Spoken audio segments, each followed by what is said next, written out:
Good morning, everybody. And this is one of our last sessions organized during Expo Cook Online Experience. And it's an extraordinary session. It's a great opportunity for companies from all over Europe, not only the companies and organizations attending here today at Expo Cook, to learn more about the organic food and beverage sector in China. We know that the interest towards this kind of sector is increasing in China. And we also know that many companies are, notwithstanding COVID, or now we're trying to overcome COVID and get back to normal, they are very focused on China and very focused on the opportunities that are coming from this extraordinary country. Today, we have the great opportunity to have Pablo Recio, Ruben Martinez, and from the EU SME Centre, and thanks to Laura. EU SME Centre is like Sicindustria, a partner of Enterprise Europe Network, and they are super focused on China and in supporting our European companies access China. So I'm not talking more than this because we will have a very long day. It's a 2 hours training that goes very much in depth. And you're very welcome to send questions in the dedicated area. And our experts will reply to us. And Laura, I leave you the floor. And I wish you a very good training. Thank you. Thank you very much, Kiada. Welcome to all the participants in this training. Today's training is slightly special or different as we have people joining from Expo Cook International Trade Fair that is taking place in Italy at the moment. So some of the participants are on Zoom right now. Some of the participants are joining the hybrid and the virtual event through Expo Cook. So I would like to welcome everybody and to thank once again Sicindustria, our long-extended partner, and EN Network for all the support along this year. So before we leave the floor to Pablo and Ruben, which are the experts today and whom you might already know because everything related to food and beverage is usually covered by these two experts from Avens, please allow me to present the EU SME Center. For those who haven't heard about it and those who have heard about us and know very well what we do, please bear with me. I will be very brief. The EU SME Centre is a EU-funded initiative that started in 2010 with the aim of helping European businesses entering the Chinese market. We are right now on the third phase of the project, running until March 2022, and our services are created in order to provide first-hand supported services to those companies that might be thinking or considering the Chinese market. We have a local office in Beijing, and also an office in Europe, in Brussels, thanks to EUROCHAMBRES, one of the implementing partners. You can see all the implementing partners at the bottom of the screen. There are 4 chambers of commerce and 1 business council. In terms of services, very briefly, we provide 4 different blocks of services. The first one is the Knowledge Center. This is an online library that you can find on our website. Everything is complimentary, I might say that, and this applies to all the services we provide. And on our online library, you can find over 200 market reports on different China-related topics. Some of the topics are very transversal and apply to different sectors, for instance, cross-border e-commerce or digital marketing. Some others are more focused on specific sectors, such as food and beverage, which is today's case, or environmental and green tech issues, or healthcare. The second service, it's the self-diagnosis tool. This is actually a very new service that it was launched at the beginning of this year. This online quiz allows participants to gauge the level of readiness towards the market. There is a general quiz and then 4 specific ones. I think the general one takes around 15 minutes and the short, or 10-15 minutes. The short ones takes around 5 minutes, and it helps companies to understand how far they are from ideal when it comes to the Chinese market. There is a learning process along the quiz and also at the end when the system actually makes reference to areas that might be improved by the user. I encourage everybody to try it, as it has been launched this year. And not all of our users know this tool, and it's quite interesting. Within the Advice Center, we also have another service, which is Ask the Expert. This is a helpline where we provide confidential and complimentary consultation services. And here you can ask any question regarding customs procedures, import duties, due diligence procedures, or anything related to business development or business in China. The third block are the trainings. We try to organize trainings both in China for European companies operating in China and in Europe for those European entities interested in entering the Chinese market in order to plug the knowledge and skill gaps of SMEs. Here, as today is a very good example of what we are doing, but if you look into the calendar section of our website, you will see all the activities that will take place in the coming months and weeks. I encourage you to have a look at it because there is a lot going on. And again, for the time being, we are still organizing this online, meaning that everybody is just one click away. And last but not least, we have an advocacy platform. And here we try to give voice to the concerns and the requests of European SMEs regarding the Chinese market. We have an interchamber SME working group where we also provide up-to-date information on the regulatory, economic, and social landscape in China. Now, I was talking about our calendar section. Here, I try to include all the activities that we have scheduled in the coming weeks. On October 14th, after the Golden Week, as you know, in China, the next week is going to be holiday. So we have a small break for our team. But on October 14, we are back and we are organizing a conference on best practice of European SMEs exporting to China. This event is quite interesting in the sense that we don't have experts talking about the specific sector. We have real companies sharing their experience when they actually operated in China during the COVID. On the 21st and 22nd of October, we have our Understanding China training program. Most of you might already know this. This is our flagship event, 2 days conference where we are going to be talking about up-to-date topics related to the Chinese market. Of course, the COVID is going to be a topic or very present in the speeches of our experts. I will let you know a little bit about this in the next slide. But also at the beginning of December, we are organizing this European pavilion with the China International Industry Fair. Some of you might know that the industry fair was already scheduled in September, but it was postponed for technical reasons, and now it's going to take place in December. If you are interested in participating, even if you don't have presence in China, please let us know because we can help you with that. And last, about our Understanding China training program, as I mentioned, it's a 2 days conference where we will have key speakers talking about the profile of the Chinese consumers after the COVID and the new consumer trends. We are going to be talking about digitalization and how to minimize the risk of the supply chain after the COVID. Again, the event is free of charge. You have here the QR code to register, and we invite all the participants to join us. A little bit of a technical reminder, although Giada already mentioned this, please, we would like to ask everybody to submit their question in the Q&A section and leave the chat just for exchange between the participants or just to comment on anything you might deem interesting. This will help us to coordinate the questions. Ruben and Pablo will be replying to all the questions you have, if possible along the speech, but if not, at the end where we have a 15 minutes dedicated time. Do not wait until the end to submit questions, because we usually try to follow a chronological order, and the earlier you submit the questions, the easier will be to receive a feedback from the speakers. And now a little bit about Pablo and Ruben.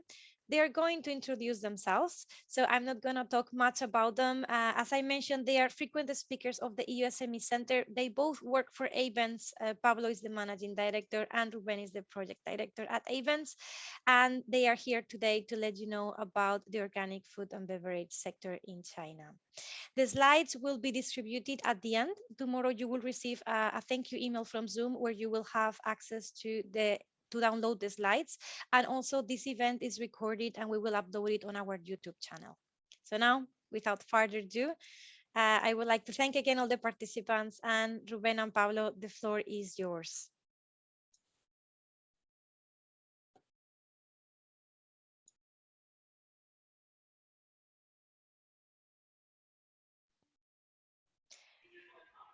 Pablo, we can hear you.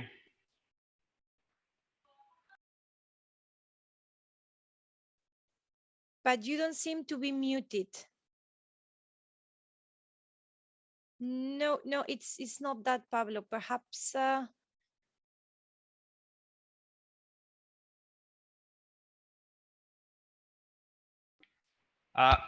My microphone is okay. Laura, yes, can you hear me? yes, I can hear you. It's only Pablo's for some reason, and it was working 5 minutes ago. So Yeah. Okay. Maybe Pablo, you can try to disconnect and start again. And in the meanwhile, I'm gonna share the presentation. thank you very much. 5 minutes ago, things changed. Yes. By the way, I'm also introducing Spiros Kalidis because this event is organized also under the group, Agri-Food Sector Group from Enterprise Europe Networks, and he's one of the members of the Agri-Food Sector Group. Nice meeting you all. Thank you for the nice organization. Thank you for the great presentation. Thank you very much, Spiros, and we are honored to have you here. Thank you very much. Okay, okay, well, Pablo is back. Let me know if you can hear me now. Perfect. Okay, yes, now it's good. Okay, so first thing first. Thanking the organizers, EU SME Centre, EEN and Sicindustria for EUROCHAMBRES as implementing partner for having this event today. That's the first thing. Many years cooperating with the EU SME Centre, so we're very happy every time that we can get to work with the EU SME Centre and with all the EU SMEs. Second idea, as you have seen, we may have technical problems. It's not that we have to have them, but that's the reality. Maybe it's because today is the last day before holidays and it's 4:15 in China and everybody's downloading everything that they're not going to do over the weekend. But the point is, this is the thing. This is why Ruben and I are working on different, in different offices in the building with two different internet connections. So if I go off, one goes off, the other one can continue, okay? And this being said, let's start again. Don't wait for the end for the questions. You may get the answers at the end, maybe unfair, but don't wait for the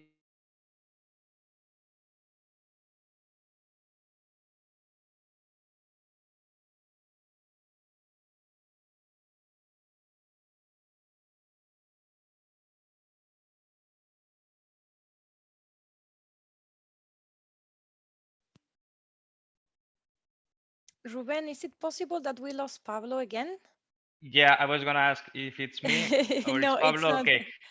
Okay. It seems like Pablo has some connectivity issues, so I'm gonna take over from here until he comes back. So, okay, thanks. I'm not gonna repeat. Thanks again, everyone, for joining us today. Good afternoon from China. Good morning to those joining from Europe. Buongiorno to all those joining from Expo Cook.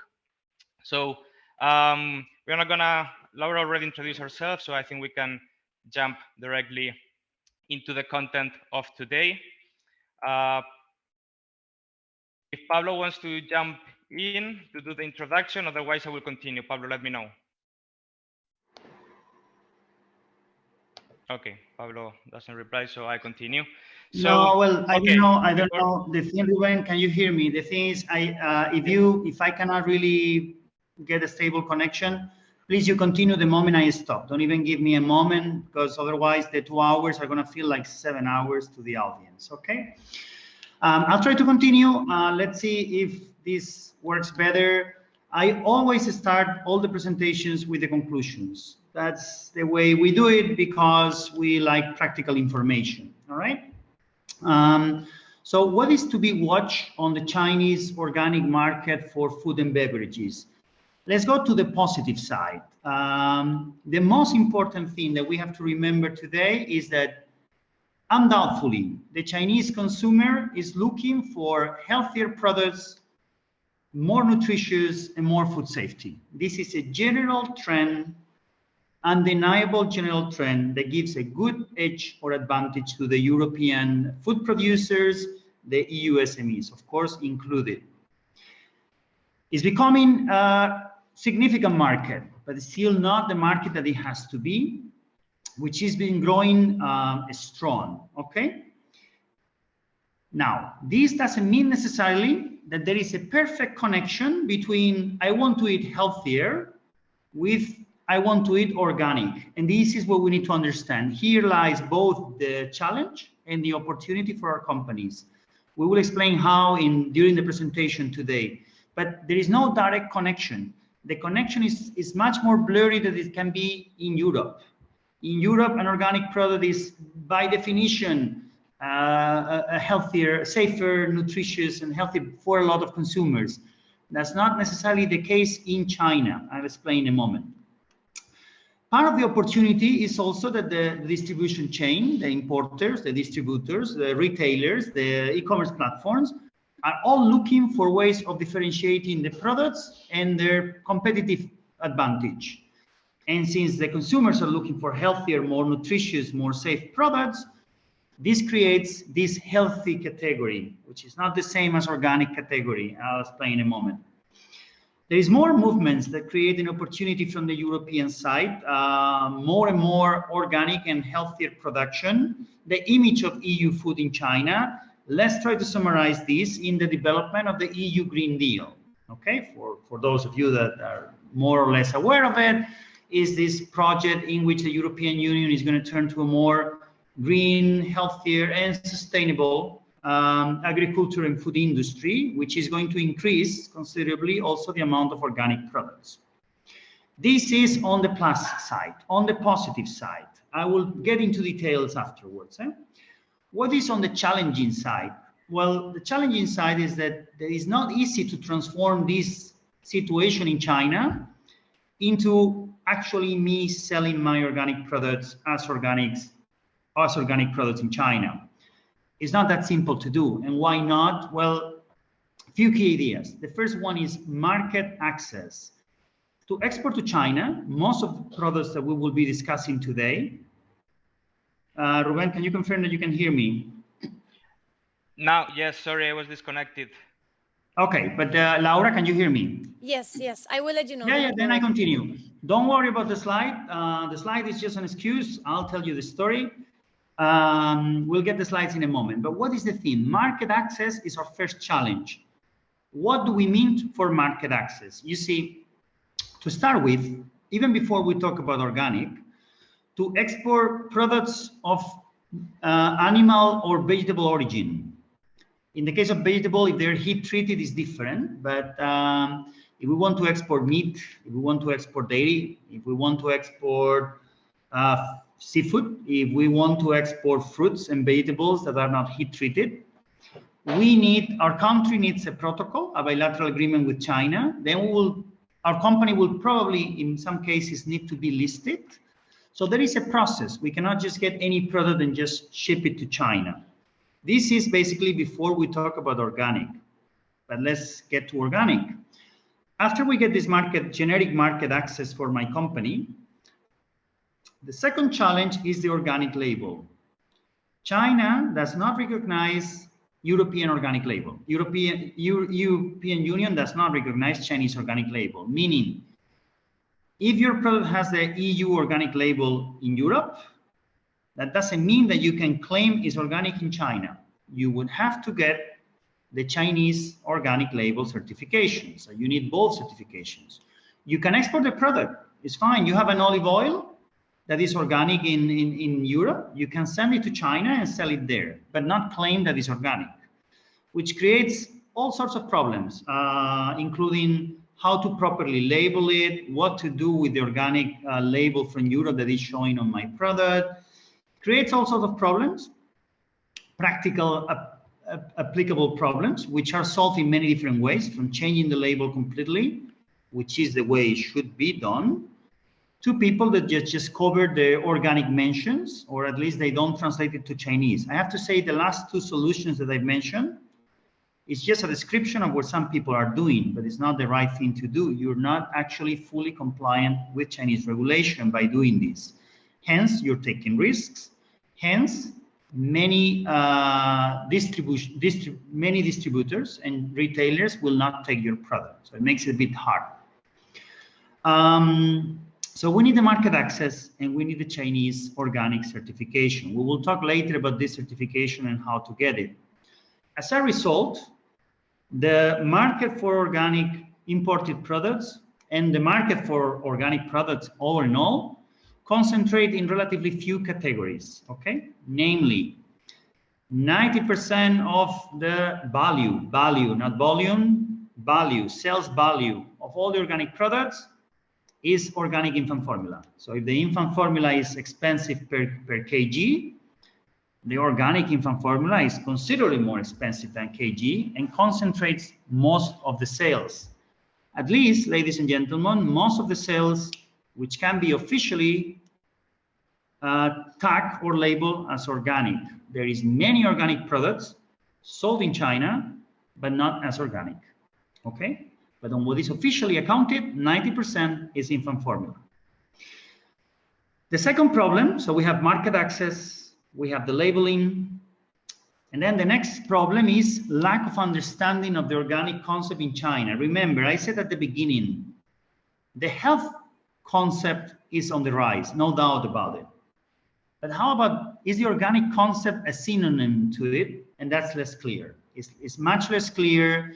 We will see a few examples later, but for example, let's talk about eggs, okay? The eggs, standard eggs versus organic eggs, they pay a premium, which is similar to any other healthy claim in the market. So if you call them organic, if you can label them organic, you can charge more. If you target them as free range, you could probably get the same premium. If you target them as free of hormones, which they all should be actually by law, but if you even target them as free hormones, you could get a similar premium.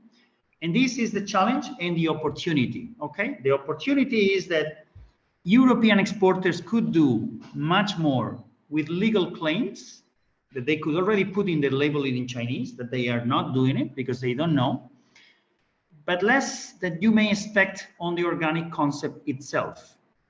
As a result of this lack of understanding of what is organic, the organic logo does not have such a strong recognition in China. The logo exists, but sometimes they put it very small because only few clients will be able to understand it. I'm talking about the Chinese one, all right? And this is the situation. So we have the market access, we have the Chinese logo, we have the lack of understanding of the organic concept and logo. They understand healthy, but maybe not so much the logo. What they're really looking for is they would like to see pictures in which the vegetables and the eggs comes from a farmer that looks very happy, and this place where he's building and creating everything and elaborating the product looks very clean. And that comes directly from this farm to the supermarket where I buy them, or the online store where I buy them. This is what sells. Now, the organic thing in the middle is a bit less clear. Also, organic has costs. So many small Chinese producers, they just don't go through the organic concept and organic certification.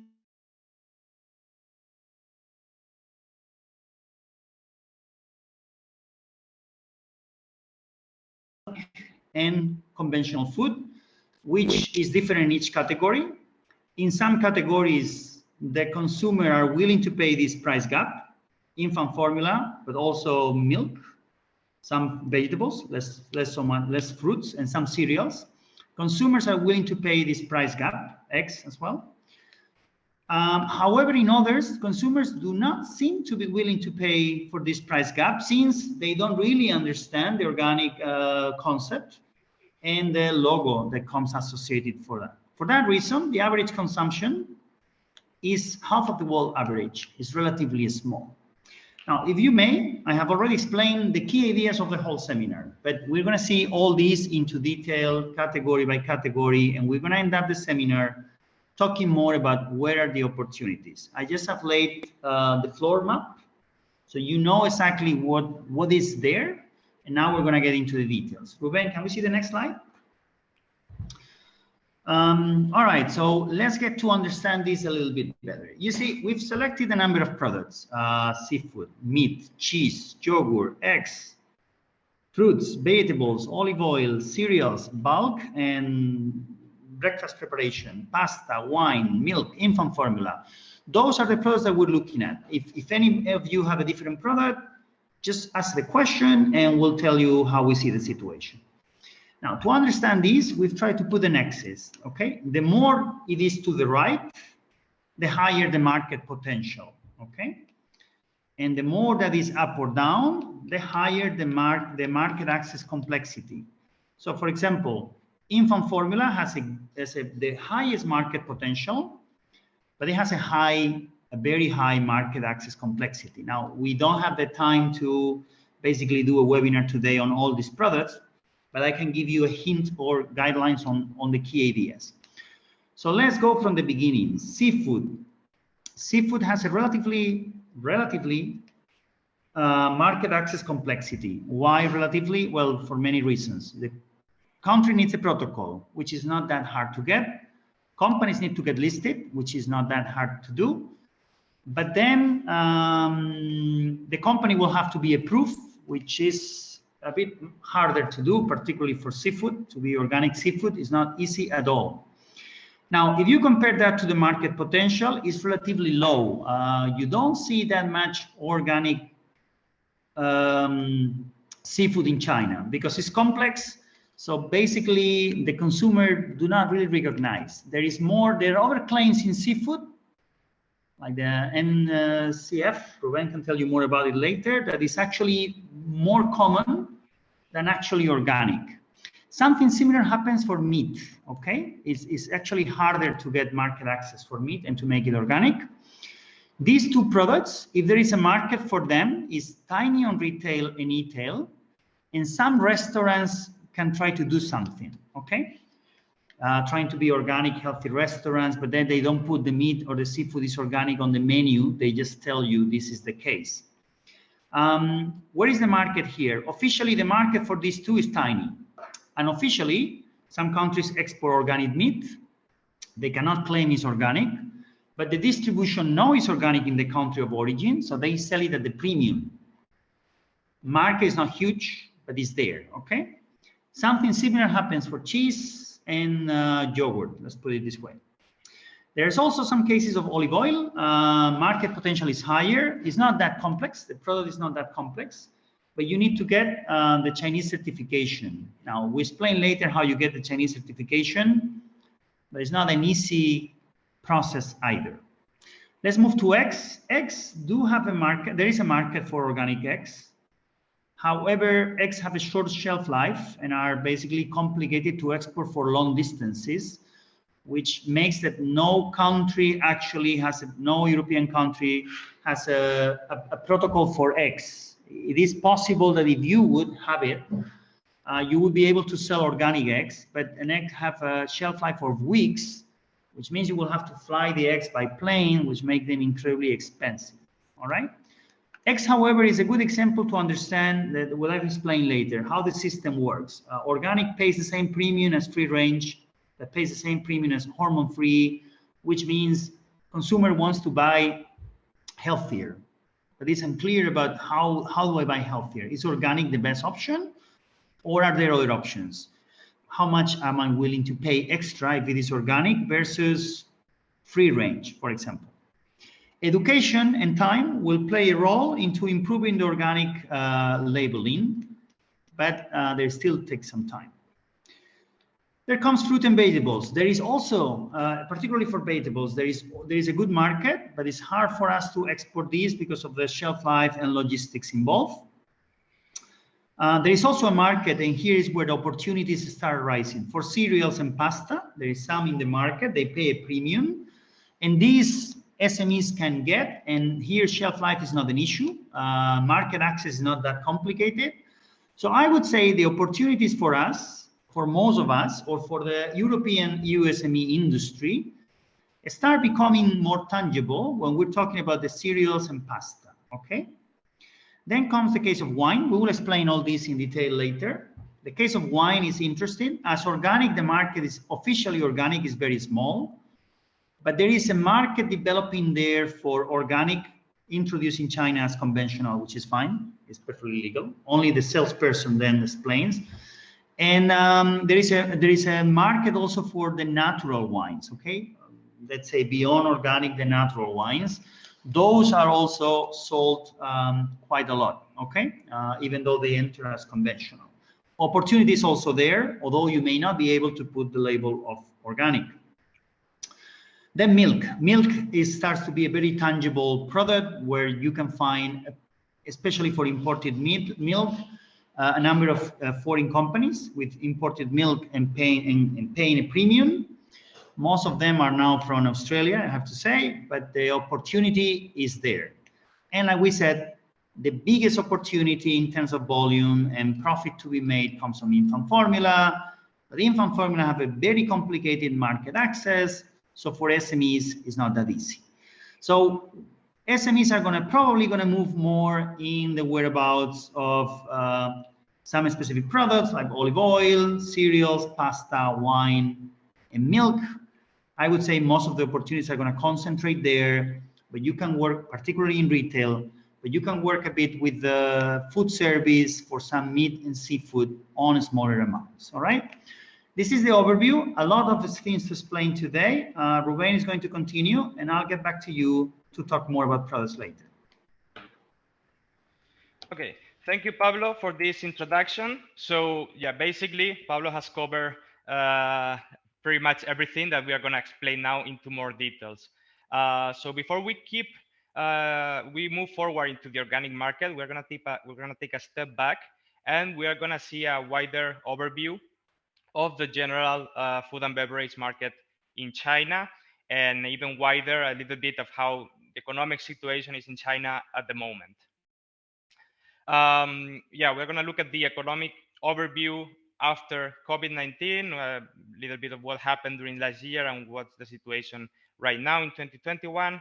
We're also going to provide a brief description of the China trade relations, how the international relations with the main international players, and then we'll look at the imports of food and beverage as a whole, without looking yet at specifically at the organic market.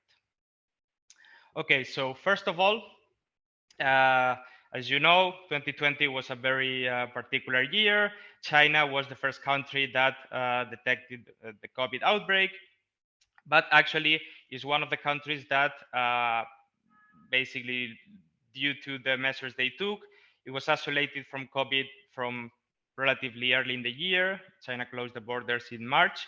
And although the economy was still suffering for several months, we could see a relatively quick recovery. So in summer, we could already appreciate how the situation had improved significantly. The industries were not completely back to normal, but a much better situation than what was happening in the rest of the world.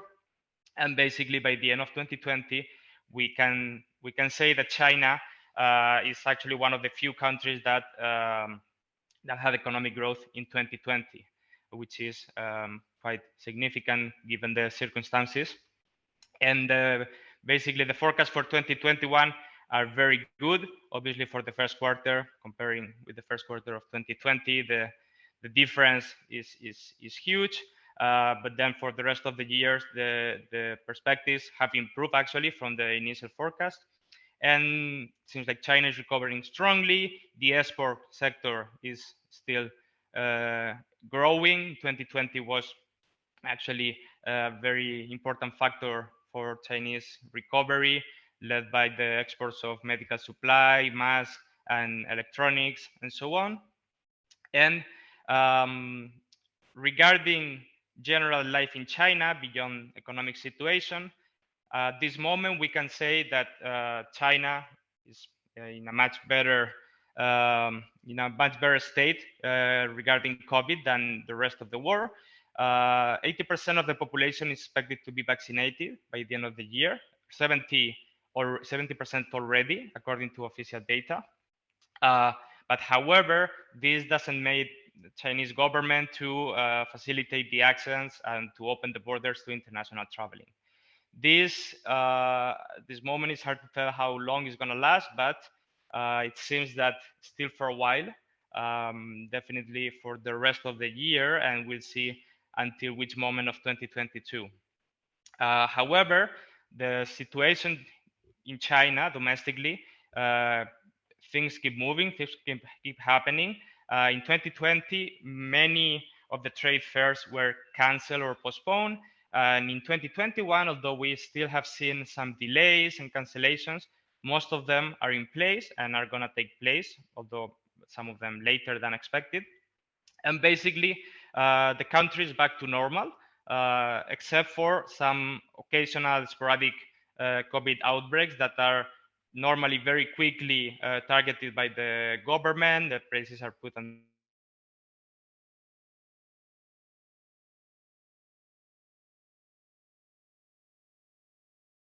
happens is normally only felt in regional level or even at local level, sometimes city level or even neighborhoods. So countrywide situation is pretty normal, and in terms of commercial activity also is relatively normal and stable. Now, if we look at the international sphere, we can definitely say that the Chinese image was deteriorated somehow in 2020, mostly due to the way they addressed the investigations of the origin of COVID. But actually, we can say that China has come out stronger in economic terms and also in geopolitical terms. Right now, China, as you know, is using the COVID, the vaccine diplomacy, selling Chinese vaccines or even donating to some countries in Latin America, in Africa, in Middle East. So this it's improving Chinese position in the war, but the relations with the main players, with the US, with Australia, with the EU, might not be stable, especially with the first two. So with the US, basically the situation has been up and down since 2018 after the trade war, but this moment and since both countries signed the trade agreement in 2020, situation has come a bit to a more stable, at least in terms of trade, a more stable situation. Basically, the main outcome of this agreement was the commitment from China to purchase large amounts of goods from the US. That included agricultural goods, it was one of the sections specified in the agreement, and basically set a very, very high target, quite unrealistic target actually, for China to purchase from the US. So this target was not achieved in 2020, only 64% of the value that was determined in the agreement was achieved. But definitely we saw how China increased a lot the import of foods and agricultural products from the US.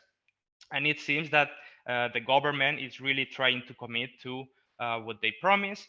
And in 2021, they're still a bit far from the target until July, but much closer, almost 90% of the purchases that they are supposed to buy from the US. So we'll see till the end of the year, but definitely China is giving priority to products from the US to commit as much as possible to this agreement.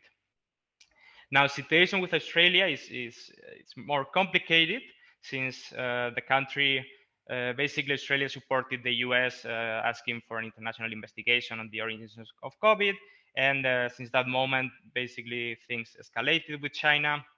And there have been different sectors that have been targeted by Chinese protectionism measures. Wine has been one of the sectors that is suffering the most. Basically, Chinese closed the market to Australian wines. Barley also, there are different measures also against beef plants and other sectors as oat and hay. And in Australia, people are worried that this might extend to other sectors. And this has deteriorated a lot the reputation of Australia, and Australian brands and Australian companies are having a pretty difficult time in China. And things doesn't look very bright for them at this moment, which we have to say brings more opportunities, especially in some sectors, to European countries. So now, how are the relations with European Union? Relatively good, we have to say, although there have been also some political issues in the past months regarding situation in Xinjiang and so on. But in economic terms and trade terms, China is becoming a more important partner day after day for the EU. It's already the main partner in terms of goods, second largest partner for exports, and the first one for imports. And the agri-food exports to China from the European Union keep growing in the last years, so China is gaining more relevance. The EU-China agreement on investment is stopped at the moment. It didn't got ratified at the parliament, so it's still uncertain how that is going to evolve. And also another significant agreement that took place this year, or better to say that entered into force this year, was the GI agreement. So the GI agreement between China and the EU, which is in place since May this year, it's an agreement that protects 100 European GIs in China and 100 Chinese GIs in Europe. Actually, it's not 100 from the EU anymore, it's 96 since Brexit.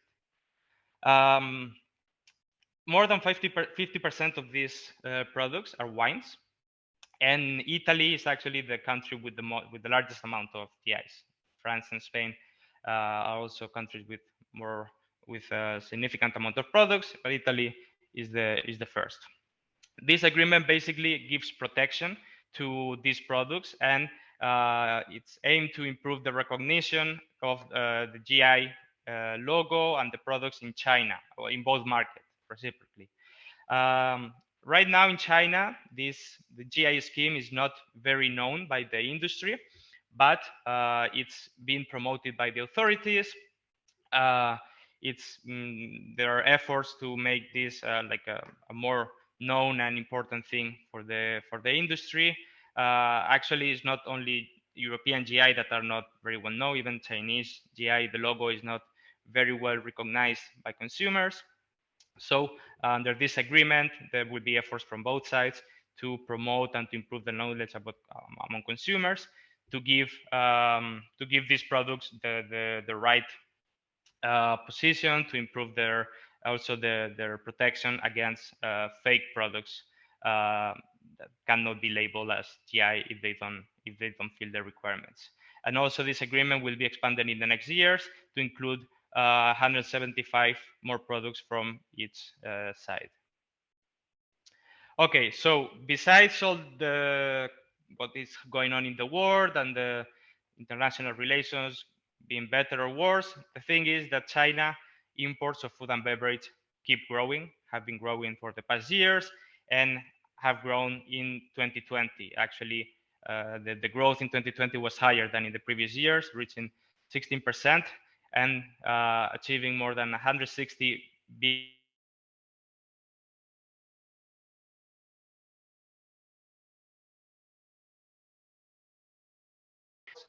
As you know, China has been suffering the consequences of the African swine fever, and it's in huge need of imports of animal protein, and meat, pork and beef, but especially pork, have been the categories leading the way in 2020. But as we are going to see, other categories are also doing pretty well. If we look at this graph, we can see also that soybeans takes a huge chunk of the total imports of China, which might not be a very relevant category for the audience here today. So if we exclude that part, we can see how meat takes about a fourth of the total imports. Seafood, fruits, dairy products also take a significant part of these imports. And basically, most of the main categories grew in 2020, despite China also being affected by COVID, despite the lockdown for several months, despite channels like food service that were very affected by the restrictions. Still, most of these sectors were growing in 2020. The exceptions were seafood, mostly due to what happened in June during the Beijing outbreak that was connected, or the rumors pointed at the salmon, imported frozen salmon, as the origin of that outbreak. And then for some months, the news and the rumors were basically very confusing. Most of the industry stopped completely imports of salmon and other seafood. So that definitely had an impact on seafood that luckily seems to have been forgotten and passed already. And the other sector that decreased the imports was beverages, more specifically alcoholic drinks that are more connected to restaurants and to bars that were closed for many months, and even when they opened, the activity was still low.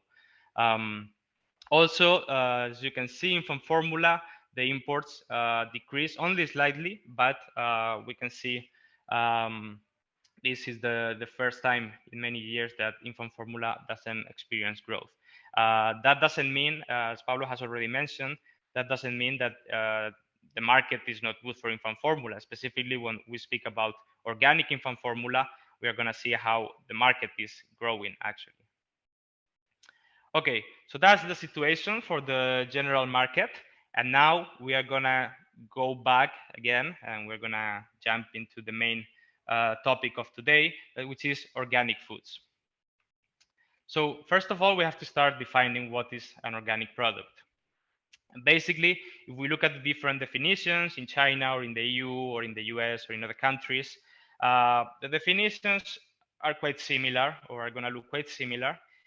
Basically, it refers to agricultural products, and I'm going to read now, that follow ecological principles, that adopt sustainable technologies and practices to coordinate balance of planting and breeding, and maintain a virtuous circle of agricultural ecosystem. Okay, so probably this will not be very different from one place to another. And basically, all organic products refer to the restrictions on the use of chemical pesticides and fertilizers and growth regulators. And there are no genetically modified ingredients allowed. And antibiotics in animals can only be used when they are sick. So what is the difference from one country to another? Well, there might be some technical variations in terms of the levels of contaminants of the soil that are allowed. There might be some variations in the natural fertilizers that are allowed to use. So these things are the ones that are differentiating the different organic certification scopes, and is one of the reasons that makes that the organic certifications are not always recognized and equivalent in other countries, as is the case of China, that only allows products that are certified by Chinese agencies, by Chinese recognized agencies, approved by the Certification and Accreditation Agency of China. So now, Pablo has already mentioned, before thinking about your product as organic, we have to think about generic food. So all organic products, first of all, must comply with Chinese regulation for conventional foods. So if you're selling meat, organic meat, first of all, you're selling meat, so you have to gain access as any other producer of meat. So you need to, if your product needs a protocol, or if your company needs to be listed and approved by the authorities, you have to take care of all these things before you start thinking about the organic certification. So of course, organic food must comply with conventional food regulation in China, with standards, with market access, with everything else. Now, talking specifically about organic, all products must comply with the specific corresponding organic standard for organic food, which is the national standard 19630. This applies to producers, to exporters, to processing plants, and to anyone selling and exporting domestically or from overseas, selling organic products in China. Now, the kind of product that can be certified is also defined by the official certification catalog that includes all the categories that can be certified as organic. Basically, this catalog covers everything. So unless your product is something very specific or very special, it's most likely that it is included because they discover basically all food categories. There is some exceptions. For instance, honeybee is one of the exceptions, cannot be certified as organic. But as I said, normal products or general products are included here. Now, this we come to a very important point that Pablo has already mentioned, that I've repeated. Your certificate, European Union organic certificate, is not recognized in China, is not valid in China. So legally, your product is not organic in China until you get the Chinese certification. Not only that, you cannot make any mention to organic in the label or in the packaging of the product, and you cannot advertise the product as organic. So what can you do if your product is certified in the European Union and you want to export to China? Well, Pablo has already said, you can, first of all, to comply, you want to be fully compliant and take no risk, you should just change the label, remove all mention of organic in any language, remove the logos, you're perfectly fine. Now, as Pablo also has said, this is not always the situation. This is not what all companies do. There are other alternatives that involve certain level of risk, but it's how it happens in the market. It's how we see it. One of them is just put a sticker as your importer or as the retailer, to put a sticker in the word organic and hide it. Also, many people just leave it like that. They just simply don't translate it to Chinese. They don't include the organic word in Chinese, and they leave it like that. So sometimes they don't even cover with stickers the mentions to organic. Or some companies, they may hide it, but then when if they sell through e-commerce platforms, in the advertisements, in the visuals of the product, you can see that they do mention that it's an organic product and that it's certified in the EU or in the US. So these things happen. These situations involve risk. So we are just explaining all the situations that are out there. But to be fully compliant, there should be no mention of logos or organic word in any language, not hidden or visible in the label. Another thing is, it's not only the producers that need the certificate.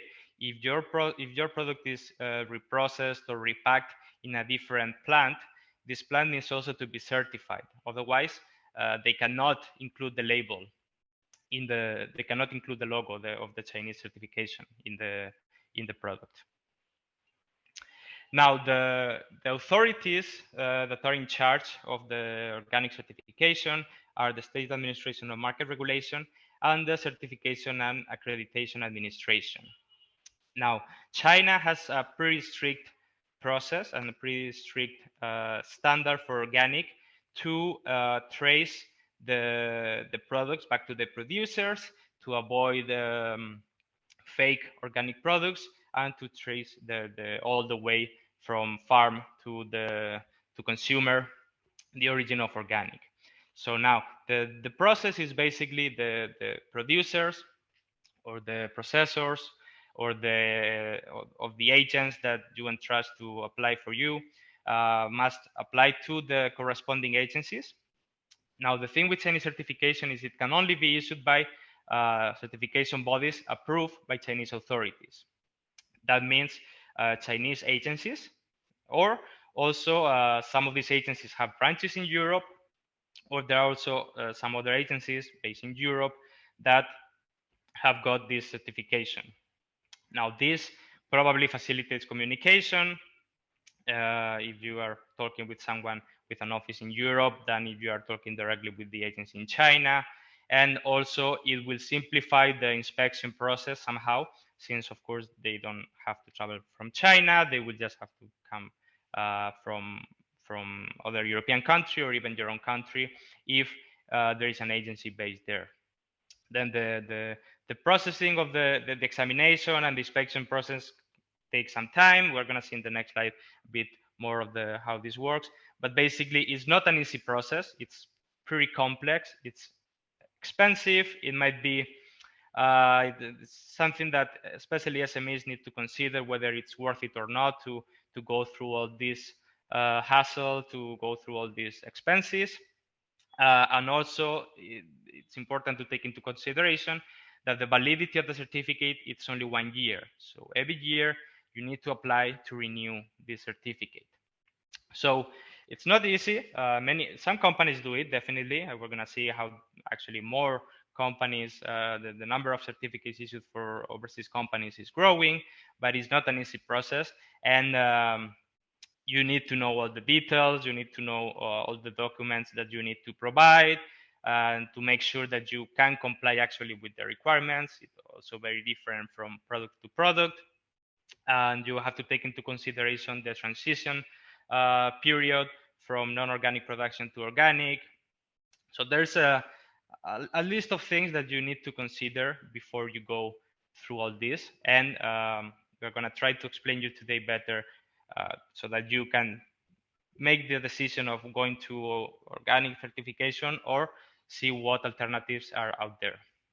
Now, another thing that companies need to apply for besides the organic certification, once they get it, it's an organic code, a sales organic code for all your products. So this code basically it's put in a sticker. So companies need to buy the stickers also from the certification agencies, and it has to be placed in every product unit. So this includes a QR code that allows consumers to scan the QR code and access the CNC platform. And in that platform, if you input the tracking code, the organic code, you can see all the related information about the product, about the producer, about the certification agency. So this way, the CNCA keeps track of every single product that has been sold and that has been certified as organic. So the process of certification itself, it includes different fees, different costs. The application cost for the agency, the inspection fees that have to include as well the traveling and accommodation expenses for the inspectors. The inspections fees itself of the facilities, sampling, any test, laboratory test, soil test, everything has to be included here. The different agencies may also have different fees, but as you can see, it's a complex process and it has different costs to consider. And then we have to include also, as I mentioned, the labeling and the coding. You need to buy from the agency the labels. You cannot create them yourself. They need to issue it with the QR code and with the corresponding unique code to track the product. So it's possible to do it definitely if your product category is among those that are more valued from consumers as organic and the potential of the market justifies it. It's an option definitely, and it's the one that will give you the better justification for the premium price to importers, to consumers, but it's not going to be easy. So just keep it in mind. It's probably those of you that are familiar with organic certifications in Europe probably don't see it as complex. So that's already a step that helps. Maybe for small companies that are not so familiar, it's a bit scaring, or it's a bit something that you don't want to go through, or at least you need more time to consider.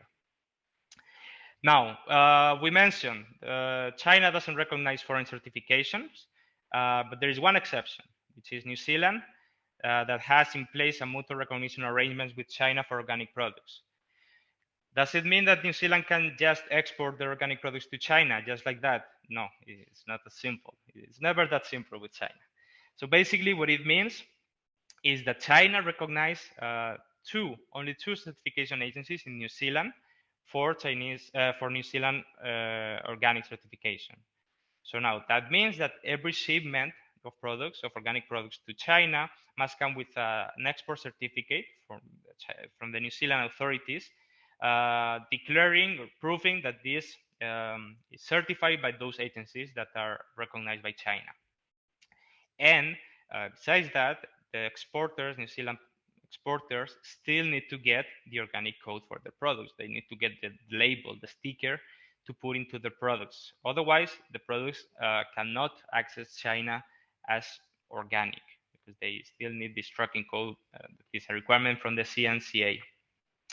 So as you can see, this agreement it improves the situation for New Zealand organic exporters, but not that much in practical terms because there's still a process to go through. And basically, looking at the exports from New Zealand in the last years, the position of New Zealand hasn't been that strong compared to others, and the export only took off in 2020 when they grew significantly last year. But this agreement is in place since 2017, so it's, as you can see, it's still a long process, and it's still not that easy for New Zealand to export organic just like that. Still, at the moment, it seems like it's paying off, and China is becoming a more important market for organic producers, and it's actually the second main destination for New Zealand after the US. However, as Pablo has said at the beginning, and it's no different for New Zealand, the sales are very concentrated in dairy category, and more specifically in infant formula. There are other products, but with much lower representation, like fruits. For New Zealand, distance it's an advantage compared to the EU to supply fruits and vegetables, and also organic wines are the other categories that we can see in the graph. Now, is it possible that we see something like this for the European Union?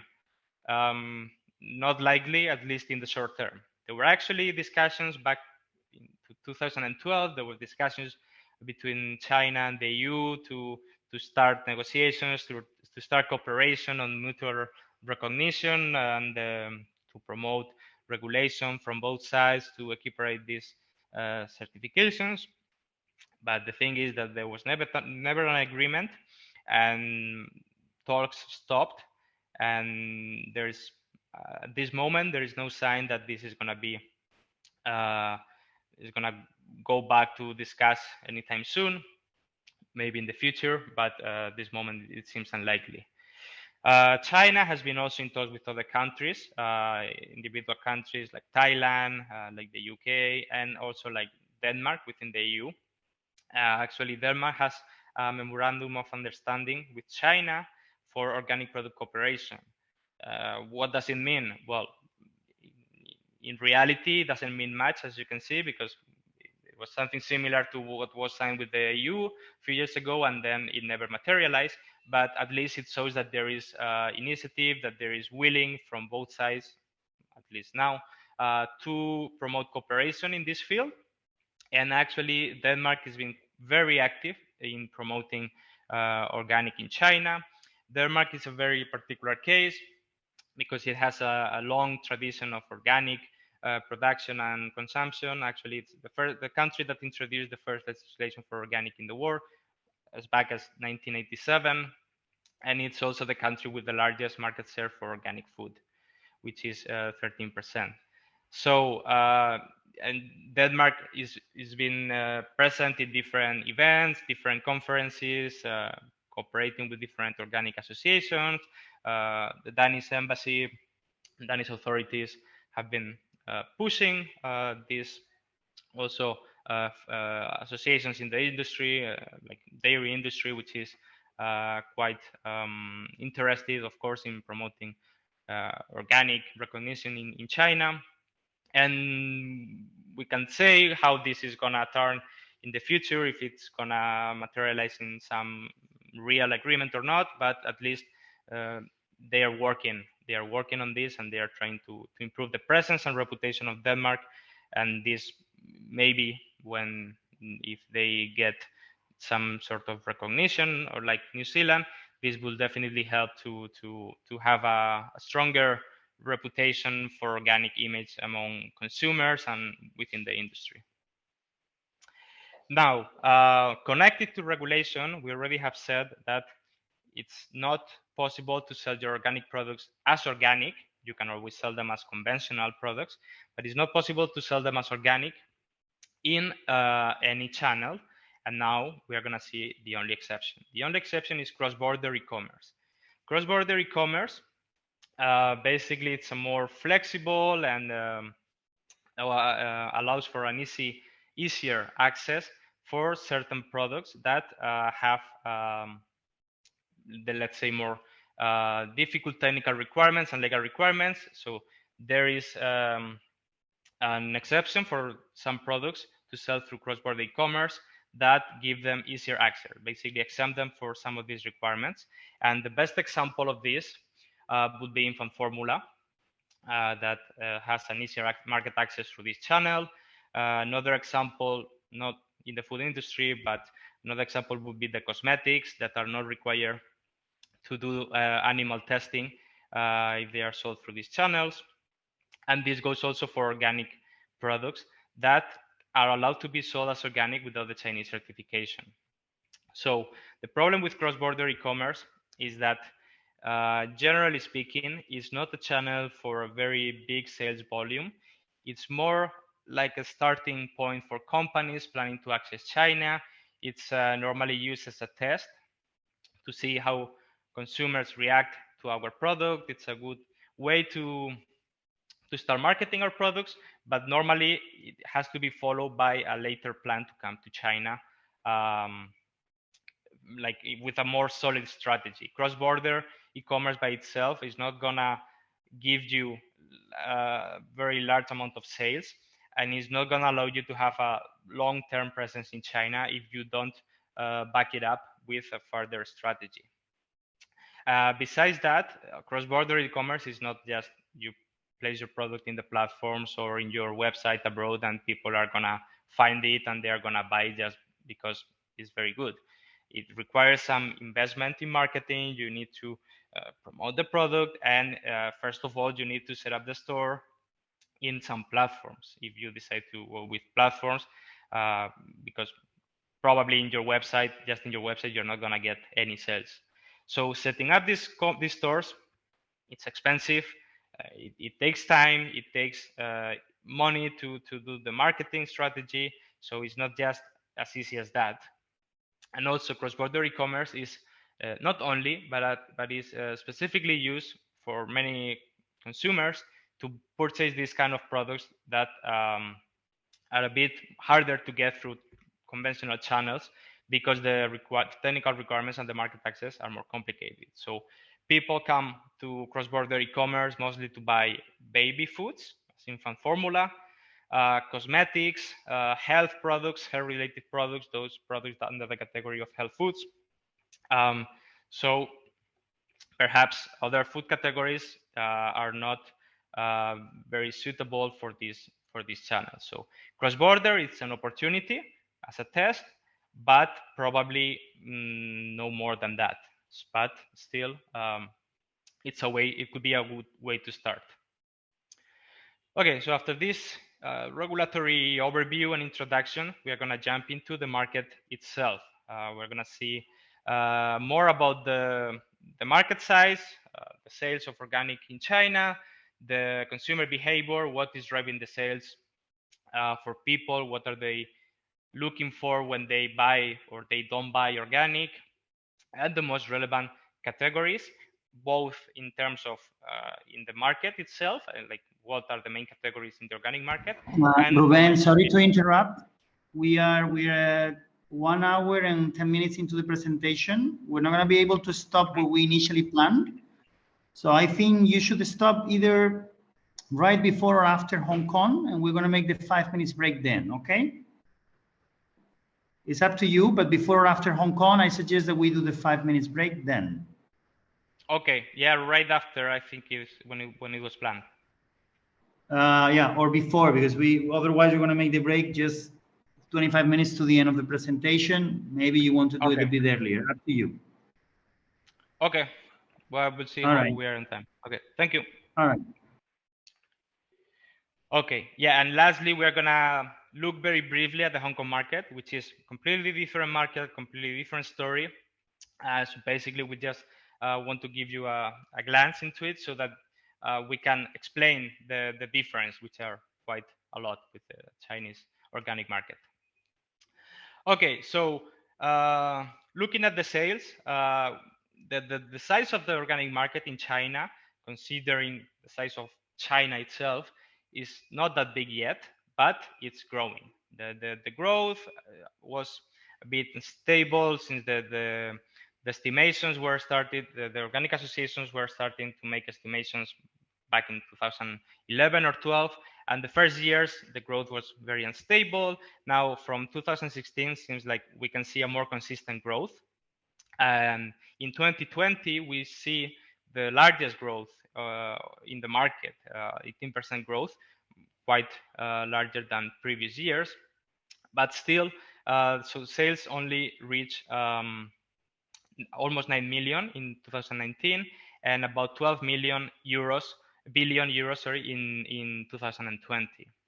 Now we're expecting this to grow in the coming years for sure, but the development of the market will depend highly on the perception of consumers. Pablo has explained, and we're going to go deeper later into the details, what is the understanding of Chinese consumers about organic, how organic is connected to the healthy and the nutritional aspect of food. So those are the key things that need to be highlighted in order to promote, in order to improve the image and the perception of organic products. So if this gets more promotion, either from companies or associations or even authorities, this is more likely to expand at a higher speed, because definitely there is room for improvement for growth, since China at the moment, though the market is significant, it's still small, and the per capita consumption is about half of the world per capita consumption in organic. So there's definitely room to keep growing. So as I said, the market is still at a pretty early stage. So we can see how it keeps growing, not only in the market production and sales, but we can also see it in the number of product certificates that are issued every year. So that means more variety of products, more choice for consumers, but still it's not enough. It's definitely, if you ask consumers about organic, there is only a very light connection to health, to natural, to food safety, but it's not very clear what's the distinction from other claims. So between natural and organic and free range and free of hormones, consumers are a bit confused with so many claims.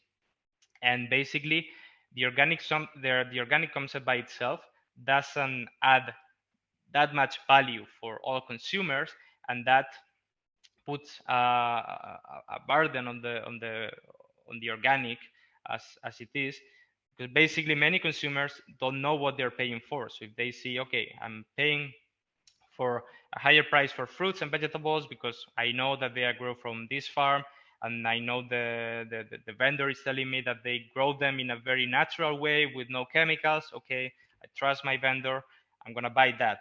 It doesn't really matter whether the apple has an organic logo or not, because they don't really know what it means to have this logo. So this is very important, because when we speak about organic, and when the numbers that we're showing here are the official organic sales as certified products, but there is a much larger market in China of products that are believed to be organic, or by definition they could be organic or close to the same quality and characteristics as organic, but simply the producers, many producers, especially small farmers, they don't see the value, or they don't see the point on going through the certification process, because it's not going to be valued by consumers, basically.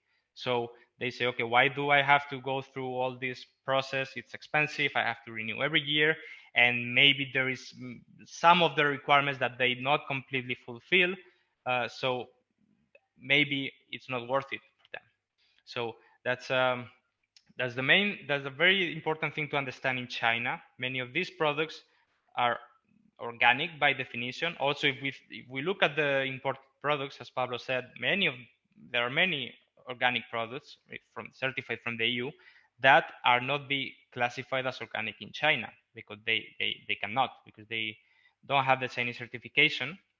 But still, there are other ways to try to sell, to try to push these differentiated attributes along the supply chain and along the sales channels, as we're going to see later. Also, the concentration geographically, it's concentrated in T1 cities and very specific channels, mostly supermarkets. Now, this is for the formal organic products that we are referring to, the ones that are certified, the ones that people, the consumers that are a bit more aware about organic, about the logo, about what it means.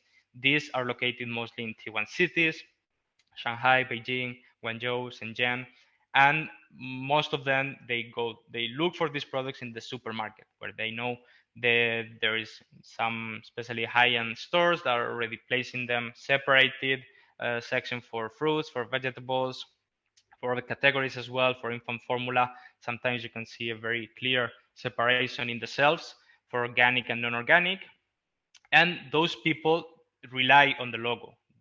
This is the formal channel, so people in these big cities, they when they want to buy organic, the only way they have to prove the product is organic is the certification.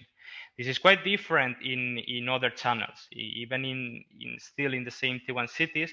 If consumers go to a specialized store for natural or organic products, they rely on the vendor. They rely on what the vendor says. Okay, look, we cooperate with these farms outside of Beijing, and we can organize a trip on the weekend, and you can get to know them, and you see how they produce the food. So they basically build this trust, and the product might not even be certified, but consumers will not care that much, because they already know that it's a natural product and that it's good, it's nutritional, it's better than other food they can find in the supermarket. So this it's very, very different. So if we're talking about the formal certified products, we are mostly concentrating everything in few cities in T1, and not only that, specifically in supermarkets focused on imported food. We're going to see a few examples later. Now, for organic, imported organic, it actually takes a significant share of the market, about 20%. And this comes mostly from infant formula. Actually, if you look at all the importers, the exporters, the connection with the dairy industry is quite obvious. Netherlands, Ireland, New Zealand, like main suppliers of infant formula. Also liquid milk. Liquid milk, it's much more important in terms of volume, but in terms of value, of course, infant formula takes the majority of the market. The same as for sales, we can see foreign companies getting more and more certificates issued for their products. At the moment, in 2019, Australia is the country that applied for the most certifications. But to be honest, these numbers are not very significant, because they change quite a lot from one year to another. Because, as I said, the certificates have only 1 year validity.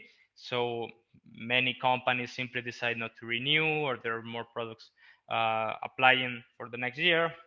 So this is still a bit inconsistent. But overall, as we have seen in the previous slide, we can see how the European Union, European countries, are the main suppliers and the main countries at the moment applying for organic and exporting organic to China under the Chinese certification. About consumption drivers, I've already mentioned a little bit about this, but the main reason for consumers to buy food, not just organic, any food, it's the connection to health, the connection to food safety, and the nutritional benefits of the products. That's the key.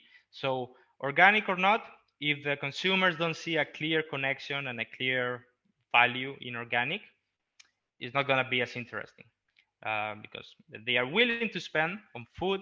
Actually, they are more willing to spend on food, not only for themselves, but for their families, for babies especially. But they need to see how this clearly connects, how this has a positive impact on them. So they have to really perceive this as an added quality and value, and in terms of food safety as well.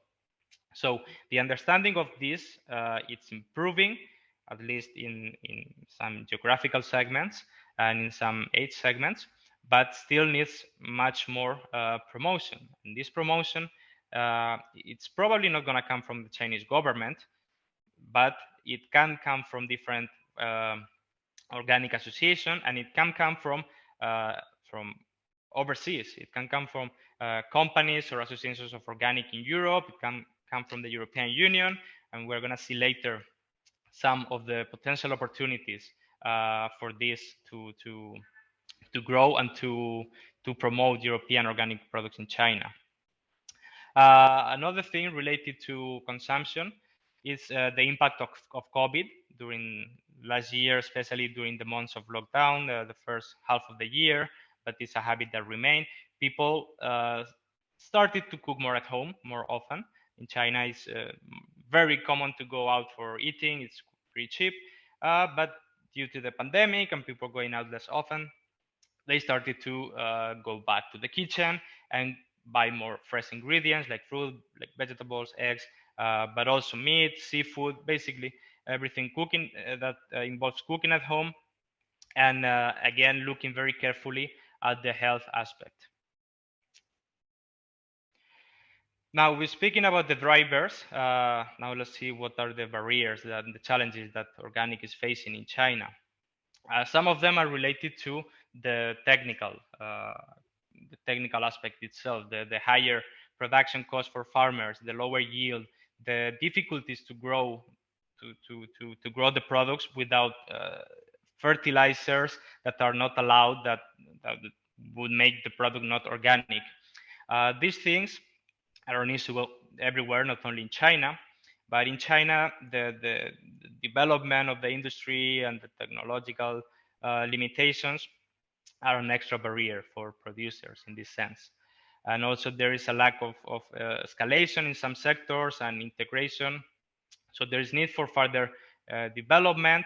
And this makes what I was just saying before, that many farmers decide to just go without the certification, because although they follow pretty natural agricultural methods, they cannot be completely labeled as organic based on according to the requirements of the certification agencies. So they just decide to find other ways. So they sell it in different alternative channels that do not require or do not care that much about the certification. So again, to be clear, these are not labeled as organic formally, but for some customers, it makes not much difference. And the other thing is the imbalance between the development of the production areas and the consumption areas. So it might be even it add cost to move the products from the farms if they are in regions where the development of the organic sector and the awareness of consumers is lower. So those producers close to the bigger cities, Beijing, Shanghai, have an advantage, but for those others located more in inland regions, it makes even harder to decide to go through the certification process, because they have less incentives to do so.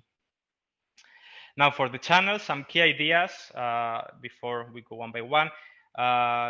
We have differentiated already very clearly what is organic as officially certified and what is not organic, but it's kind of organic, or sometimes it's perceived as organic or sold even as organic, but it's not.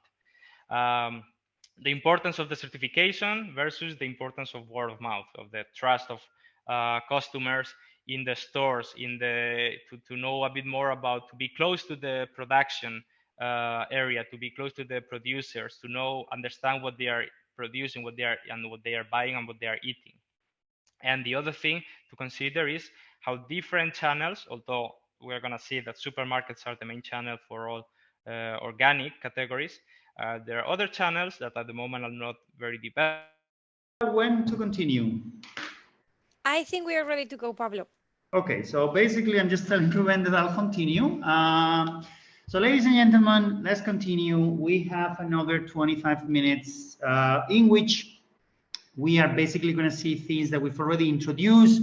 So some slides will be just passed very quick. Let's try to understand where you can sell what. This is very important, okay? Remember, we have different categories of products. So if we're talking about organic seafood and meat, considering how difficult it would be to actually get organic seafood and meat into China, certified in China, those are going to go mostly to food service. We're going to see it in a moment. If we're talking about milk, UHT milk, we'll probably do retail and online. If it is infant formula, online, but or retail, but very specific places. If it is vegetables, fruit and vegetables, a lot on retail and specific stores. If it is cereals, it could be a little bit of anywhere. So we have these specialized stores. There is no specialized stores really in organic. Remember what I was saying at the beginning? Listen, the natural concept, the healthy concept is coming up, but the connection with organic is not that direct. So for the same reason, there is not really organic restaurants.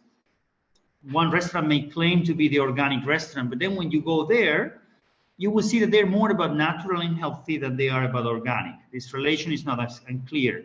For retail, it's the same. We'll be talking about natural products, not so much about only organic products, okay? They're mostly on tier 1 and tier 2 cities. We'll see how this evolves in time. They'll probably grow. Certainly the healthy product is growing. What we see is either stores that are just specialized in these, or corners or sections that are mostly specialized on this type of products, okay? They have a wide range of products. They focus on fresh produce, organic, but not always. You know, sometimes what they do is they put the organic logo on top, and the product right below is organic with all the certificates. But then others, not so much. So again, we're here, and there is a mess, a little bit of a mess, and the stores also provide a blurry image to feed on the blurry image of the consumer. But they want to buy healthier, okay? For these stores, word of mouth is essential, trust is essential. And they try to connect a lot. You see this screen with the video on the image. They try to connect a lot with, listen, this comes from this place, and it comes in this way. There is. So I'm getting presentation mode again. Laura, can you see it? Yes, we can see it now. So that was e-commerce. Let's go to others. We have the organic platforms that I mentioned, family or business membership, B2b. These are mostly local. Some of them are regional. It is very important that the people feel that they're buying from farmers, that farmers are doing everything correctly, and they're just getting their products away from the industry, which are the ones that are going to over-process them and over-treat them. And I get the products directly from the farmers. This is growing. How does this open an opportunity for the EU SME companies is less clear, however, because fruits and vegetables on these small platforms can be sold, but it's not easy. It will limit mostly to a few fruits, but it's possible. Dairy, cereals, and infant formula is not the key target for these platforms. However, these platforms are always looking for some imported products because they want to allure the maximum amount of consumers as possible, okay? And then we have food service, restaurants, where we said a lot of things that the restaurant manager may tell you about the product that they cannot write in the menu, okay? Not necessarily because it's not true. Remember, If we're getting the meat that is organic on the original country, you could say this meat is organic in the original country, but it's not organic in China, so you cannot write it down. So some restaurants are pushing on that direction, a little bit on the edge, a little bit on the limit of what you can do and cannot do. Nobody dares to put it in written. But if you have organic meat or seafood, this is your channel. This is where you would go, okay?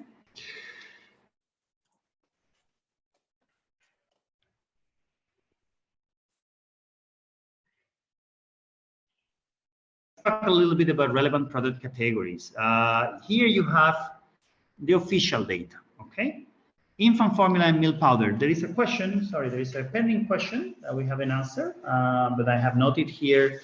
Somebody was asking, how about organic skim milk powder?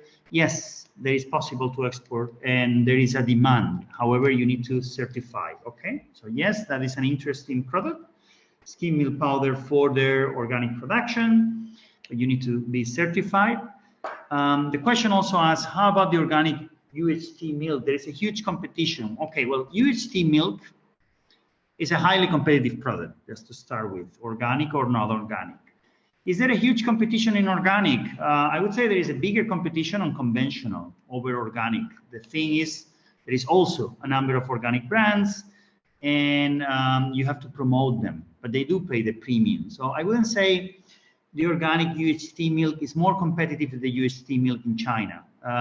It has, however, bigger entry cost. That is true, but it's as competitive. It's more competitive, and I would say the market is growing. On UHT milk, you can find all sorts of weird examples in which brands are trying to get consumers to pay a premium, like desert milk, like from the desert where the oases and the camels are. What does that mean? Nobody understands what that means, but they're selling it at the premium. So milk, there's a market to pay a premium, could be organic or for other reasons. So I wouldn't discard it at all. I would say where our SMEs can do something, could be perfectly UHT organic milk with the certification, all right? But it's still very small compared to the overall milk consumed in China and imported in China, of course. Then we have wine. What you're seeing here is what is sold officially as organic wine. The amount of organic and natural wines actually sold in China enter as conventional, and then again, word to mouth is much higher. Flour, UHT milk, of course. We have lost your presentation again, sorry. Yeah, all right, well, that's the way it's going now, unfortunately. Don't worry if you don't hear the presentation. Let's put it in this way. If you lost my presentation, to share it for you, Pablo? If you like, you can do it, but no, yeah, that's fine, yes. But no worries, just stay with me, really stay with me. What is relevant is the key ideas. The presentation is just for you to visualize, which is a lot. The presentation doesn't tell the story. Then the people get the slides, and 2-3 months later, I get 1,000 questions. Sorry, what did you mean that they have the slides and I don't fully understand? It's the ideas, okay? And the idea here is, you can see here a few categories: UHT meal, flour, grain, red wine, and they don't really show the real value of the market, which shows is small and is bigger. Maybe only infant formula is more accurate. It's certainly more accurate. These categories, which are the next slides, Laura, but you may put them or not really. I have already explained, and also we don't have that much of a time. Yes, UHT milk, I think.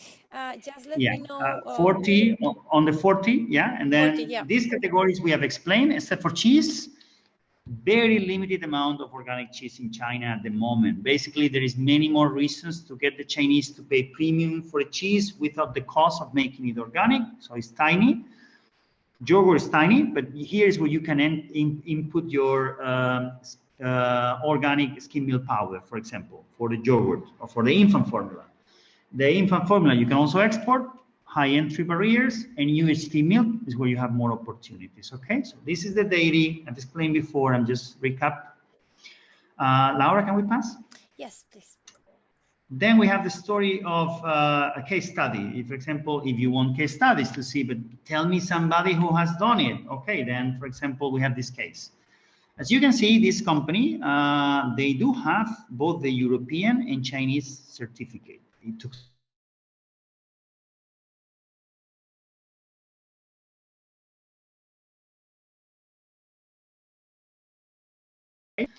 big and a few medium size have actually got both certificates, and that's the way they're trying to position themselves on top shelves in China. All right, so this can happen. There's actual case studies, and these they're selling on traditional e-commerce, cross-border e-commerce, and on retail shops. Can we pass now?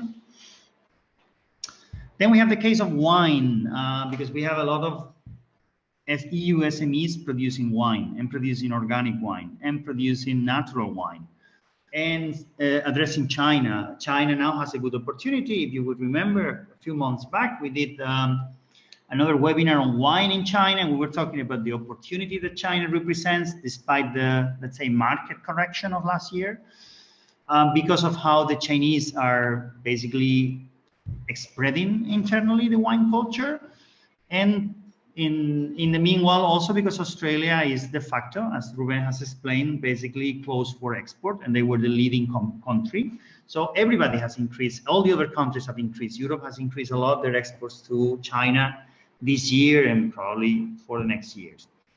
Wine is a very important thing because obviously many EU SMEs will not consider getting their winery and vineyards certified. But a lot of the wine that the EU SMEs sell in China really sell by distributors that operate locally, and they do a lot of word to mouth. They have salespeople that actually do wine dinners and wine demonstrations. Yes, there is a market online. Yes, there is a market in the shop, but the market is growing a lot, let's say, on small groups and direct sales.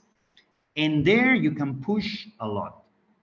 There is where the salesman actually exploit every differentiation, every strength, every organic claim or natural wine claim that you may have. That's probably your best channel.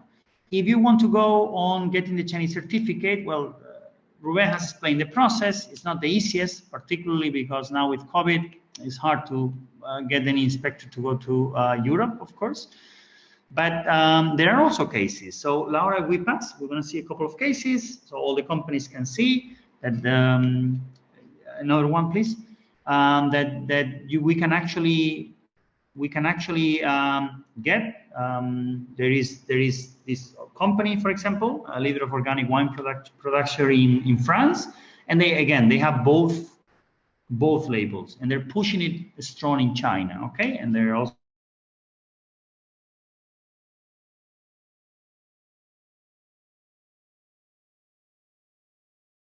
Okay, well, not this year, maybe not next year. Let's see after COVID. Wine is the place where your salesperson in China can actually push in close circles the status of your wine. Okay, it's not totally official, but I'm just describing what is happening nowadays. Can we get one more slide, Laura? Also, oats, like we discussed, there is the baby food, but there is also the oats and pasta. A good opportunity there as well, because the market do pay a premium, does pay a premium. And you do have in Europe a number of oats that are organic in many countries, a lot, Northern Europe a lot, but not only. You have a lot of certificates. Again, you cannot sell this product, sell out on retail. If you don't have the Chinese certificate, it's going to be challenging for you. Is when you have to change your labeling. It's complicated. But if you get the Chinese certificate, it's a product that is demanded and pays a premium. Okay. We have a lot of also flour. Now the flour, if it goes to the final consumer, same situation. If it goes for food service, there you have a much easier time. Okay. There you have a much easier time to sell. A bit like the meat and the seafood. Laura, I would change the slide. And what other categories? Eggs, we have fruits and vegetables, I think we have explained. The problem is the market access and the shelf life for fruits and vegetables. But Europe could export some of the fruits that can already be exported to China, kiwi, orange. It's not easy, however, to have an organic production. And it will require marketing to target, because it will be an expensive product. So you will probably have to, I assume, fly it and sell it on promotions online and specialized shops. But there will be a market for that. Meat and seafood are going to be small, and it's going to be more for food service. Eggs, due to shelf life, and protocols are going to be complicated. And we do have examples of European SMEs selling organic olive oil. They're selling at a good premium. They're selling expensive, let's put it this way. But they're not selling huge volumes at the same time. Those that have the certification, I have to say, as far as we know, they're keeping it. So it's working for them. They didn't give up. The point is that you need to make the effort to get the original or initial certification, which now with COVID may be a bit hard. But companies that actually have the certificate for organic, which are a few, keep it and they actually get the premium, okay? Shall we move on, Laura, please? Okay, Hong Kong, to be very honest, considering that we have 7 minutes left, and that is not mainland China, I'm just gonna give you the key ideas about Hong Kong market, which is as follows. Hong Kong market is much smaller than mainland China. Market is very developed, but population is much smaller. Hong Kong market basically does not have a very intensive developed idea of what is organic. Basically, they have a local association for the local certifications, which is not much. Also, have to understand that Hong Kong imports 95% of their food needs, so they don't produce that much food. And for international certifications, they do what Hong Kong normally does, which is trusting whatever comes from the country of origin. And that's the way Hong Kong works. Hong Kong, basically, organic is expensive. The Hong Kongese, it will be mostly a family with one kid, the one that will mostly buy organic. That's the truth. For most of the products, except for wine. That is mostly the target market. So the target market exists, but it's small. And the growth is less clear than in mainland China. Okay, it's not as clear as it is in the mainland China. So you could use it as a test. If you have the options to try to go to Hong Kong, why not? Because certification is easy, but it's going to be harder to justify the price premium. It's not as clear as it is in mainland China. These are the key ideas in 1 minute of Hong Kong organic market. And that basically tells you what you can do and what you cannot do in Hong Kong. If you want to use it as a test, if you're already selling in Hong Kong, yes. If you see it like a final market, it's a lot of effort. For me, it's less clear at the moment, okay? Can we pass 2 slides? We're actually gonna go through Hong Kong like this, and we're gonna continue. Continue, please. I will continue the break, of course. And we're gonna close with trends and opportunities. I'm gonna explain as a summary in the last 5 minutes. So where do the opportunities lay? After 2 hours, we've heard that yes, there is an opportunity, but no, it's not that easy. Market access, organic certification. So where are the opportunities? Please give me 3 minutes to finish with what can I do. First thing, understanding the reality. The reality is your product is organic, but you may not have a chance to sell it as organic in China easily. That may be very well the case, but that's not the end of the road at all. There is many claims that you may be willing to do and could do that could help you sell as a healthier product, okay? Many source of iron, and olives could say we're a source of iron, and that will help sale, and no olive producer would put that in the change label just because they are not that familiar with the market. So we could do a lot of claims which are not necessarily organic that are going to help us sell. Again, organic is just an expression of people that want to eat healthier and safer food. Let's see if we can rephrase it or present it in another way. Of course, organic will always be a market for those that are willing to get the certification, and then you will be getting a premium. Like we've explained, opportunity is bigger in some products than others. So depending on your product category, it may be too much of an effort, not pay back, or it may be a good investment. So that's also an option. And then, like we said, officially, you cannot write this organic, but everything that goes on food service, there is the salesperson, the waiter can actually tell the story. Say, listen, I cannot claim it's organic in China, but this product is organic in Europe, it's of the top quality, that's what we have in our restaurant, or that's what we're having this wine, which is actually a natural wine. This is also an opportunity for you. So you have those three opportunities. Laura, if you want, we can go down, but I've already explained the slides. So this first one is organic, it's not like everything. Second, you can also pass this one, because I've explained it basically. This I haven't explained. Another opportunity may be on plant-based alternatives, whether they're organic or not. Again, this is to exemplify the eating healthier and changing dynamics. So even plant-based may help you actually improve your sales in China. There's a growing demand. Even if you're not organic, you cannot claim you're organic in China, it will help. And then the consumer may get to know your story a little bit later. Can we pass, Laura? Okay. So those are clear opportunities. And also I would like to go to some tips before we close in 2 minutes that are basically generic to China, not necessarily to this case. Remember, you can export like a conventional product. You can do cross-border e-commerce, also an opportunity with limitations. You can obtain the organic certification, and you have to consider your product category. This slide will serve you as a checklist when we're not here, when you check this in a week, a month, or 6 months from now. I hope that even if you don't remember what I'm saying, you can actually come here. Can we move on? One more slide, please. It is now hard to make business in China if you don't have a team here. If you don't have it, you may have a representative that will help you sell your product. If not, at least you can have virtual presence. That could be easy or complicated, it's up to you. You can use WeChat. You should use WeChat to address China. And you have to do a lot on the follow-up and communication with China, okay?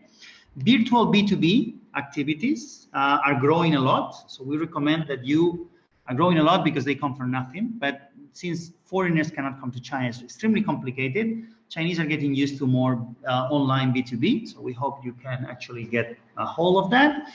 Same as video conferences, okay? Can we pass one more slide, Laura? And there are fairs. This one is in Hong Kong. The next two that you're going to see are in China. These are fairs specialized in organic products. Again, we've seen people doing presentations or having a booth there that can actually claim that their product is organic in China, and that cannot claim because it's organic in their home country. Both have been seen these here. So please keep an eye on these fairs. Again, Hong Kong is BioFact. There's different in mainland China and Hong Kong. One is BioFact China. Laura, the next one. We also have, these different fairs that you will find here. That actually adds no value for me going over each one of them. If you can pass a little bit. Yeah, another fair. And basically we get up to here, okay? This is just basically our closing presentation. Remember, you have to keep active and you need to focus not only on one product to try to sell for all of China. We need to be very clear about what is our strategy, and we need to be very flexible in Chinese market. If you want to see more explanations about these conclusions and tips, please do check previous webinars on food and beverage done by the EU SME Centre, where all these ideas, the rise of e-commerce, the flexibility needed for China, how to keep active, how to understand the market and develop an O2O interconnection. These contents have been developed in other videos or webinars that we've done with the EU SME Centre, or that the EU SME Centre have done with other experts. We actually ask you to check the contents of the EU SME Centre to get a deeper knowledge. I think that's it from my side. Ruben, since you're here and you got disconnected, I'm going to leave you to say some final words on the last presentation and answer any question that may be left, okay? Okay, thank you. Well, sorry about the technical issues and about the time limit, but we've covered in the end everything we wanted to cover. So just for the last slide, an extra tip is that to push and to promote your products, either they are organic or not, we've already provided some alternatives on how to push the sales based on what consumers are looking for in China and what are other claims that are connected to organic, but more importantly connected to the attributes that consumers are looking for, that connect to health and nutrition. But also important, as we've mentioned a few times during the presentation, is to give it a little bit of an extra push from a promotional side, from a communication side. And this is not going to come from the authorities in China for organic itself, basically because China has production limitations for food in general and has a massive population to feed, and it's depending on imports especially for some categories like animal protein and many others. So it's unlikely that there's a national policy supporting organic production. There may be some statements, as China usually does, defending and supporting it somehow, but no practical measures. We don't foresee any practical support other than at national level, maybe. But there might be support from associations, from farmers to improve the consumer awareness towards organic. And more importantly, there might be opportunities from the European side to promote organic products, not only in China, in other markets, within the European Union market, especially where probably the organic market is gonna grow much faster. And this is probably the European Union is probably the source where companies and food associations in Europe have to look at for future promotions. As Pablo has mentioned at the beginning, the EU Green Deal strategy. So it's likely that we see more emphasis on organic promotion in third markets in the coming years. Also different funding, different agencies that can help companies to come together, to team up resources and knowledge to push together and to do promotions together. And I would like to mention here also organizations like the EU SME Centre, offering this kind of trainings and seminars and providing support for EU SMEs. And with that, I think we don't have more time. We still have a few time for questions. So if you have any, now is the time. We'll spend a few minutes answering them. Thank you very much, Ruben and Pablo, for your presentation today. It is extremely important, not because food and beverage itself has been a very important industry for SMEs looking into the Chinese market, but also because the organic category is becoming extremely important, and also it's challenging considering the current regulation and the restrictions. And it's necessary for European SMEs to be aware of this to, as Pablo mentioned at the beginning, to avoid any kind of risk, of legal risk. Actually, we have a couple of questions. Pablo already replied to one, but there are two more in the Q&A section. Perhaps I can help you read them. Which is the specific cost in RMB, in Yuan, of the organic certification in China? Okay. Well, the cost is different. As I mentioned, it's the same for overseas companies or for domestic producers. The cost depends on the product category and basically the complexity of the inspection and the certification process. To be honest, I don't know exactly the specific cost, but from what we get from producers is that it's pretty expensive. And as I've said before, many times farmers don't even consider it because they don't see a point, because many of them are even unaware of what it takes to be certified, and their target customers will not value this certification. So the cost is not low. I cannot say if it's more or less expensive compared to the European Union, for instance, but what I can say is that at the moment, many producers don't see the value on taking these expenses to be certified. Okay. Good. Some countries are calling organic, some eco, some bio, but it all Mhm. have the same meaning, just different word for the organic. How about China? Which words are normally used to name organic food in general? Okay, so legally there's just one word. It's either it's organic or it's not. There is no. You can call it eco. You can call it natural. Many consumers are gonna associate it to the same thing, but it's not. So the legal definition is just organic. But in order to use it, you have to be certified by Chinese authorities. So that's the only way. So the other thing is other claims, other adjectives that you can use. There is no specific regulation for those. So those can be used freely in China. There is actually another certification for green food. The technical requirements are not the same as for organic.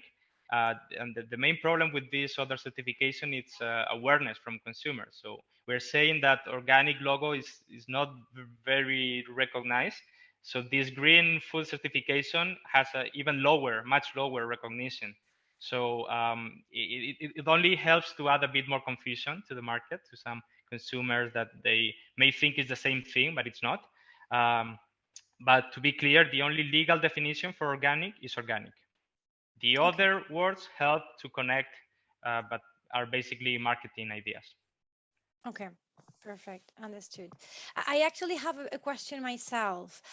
You were Mhm. mentioning, oh, well, I think it was Pablo who was talking about cross-border e-commerce, or perhaps it was you, but you mentioned that it does not require this certification.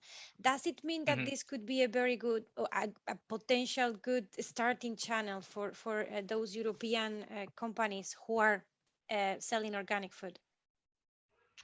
Uh, well, yes, but so basically, you already have your certification from the European Union. You can place your products in cross-border e-commerce markets. That means you can sell to China either through your own website, through WeChat stores, or to cross-border platforms like Tmall or Jingdong are the main platforms, and they have their specific cross-border e-commerce site. You can just place your products there, and there is no legal issue with doing the marketing and defining them as organic and selling them as organic. That's fine. But the main limitation is that the scope of these channels is limited. So as I said, this channel is mostly used for specific product categories like infant formula. For infant formula, it's a very good channel, although it's used mostly by companies that are actually also certified. So as an example, multinational companies produce in different locations in different processing plants in Europe, and they may have Chinese certification for organic in one or few of them. So that one they can sell through traditional channels, but they might sell the same brand from cross-border e-commerce channels processed in other plants without the Chinese certification. The thing is, the consumer, they see the brand, they recognize the brand, and they still connected to the same quality, and being organic or not, it might not be so important. So it's for those companies, it's a very good channel, because basically they're selling the same brand. One is certified, the other is not, and they are reaching the market in different ways. For other categories, also relevant for cosmetics, as I've explained, but it's basically a bit limited to specific categories. For more general categories, it's still possible, but normally you don't have consumers going to buy pasta through cross-border e-commerce, or for wine can be wine. It's also not so common, but you actually can find wines in cross-border e-commerce. So it's a bit different. Also depends on the way you operate the cross-border channels. If you are operating with if you're stocking in the free trade zones in China, you have a chance because the product's already in China, and then you have to send it to the customer. If you are shipping after the customers are buying, it's a bit more complicated, because in China people are used to get what they buy online in 1 day, 2 days maximum. So these kind of products that need to wait a few days to be delivered are normally less well accepted. Understand. Thank you very much. So, is there any public support from the authorities to promote the organic sector in China? Well, this is what I was telling towards the end. There have been a few events, but normally mostly at the local, regional level. But no, there's no specific policy or any support for organic production. And as I said, I think it's not expected to happen because basically organic production has limitations.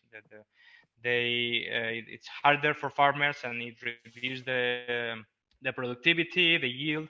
So basically, China is in a situation when probably is not very attractive for them to promote this kind of production, more sustainable, safer, more green, of course, but China has more urgent issues, and China will the priority will be to food security. So they would try to rely less on imports, which actually they still need, of course. So organic will go kind of in the opposite direction. So we might see some statement from the government saying, yes, okay, of course, we support organic consumption, it's safer, whatever.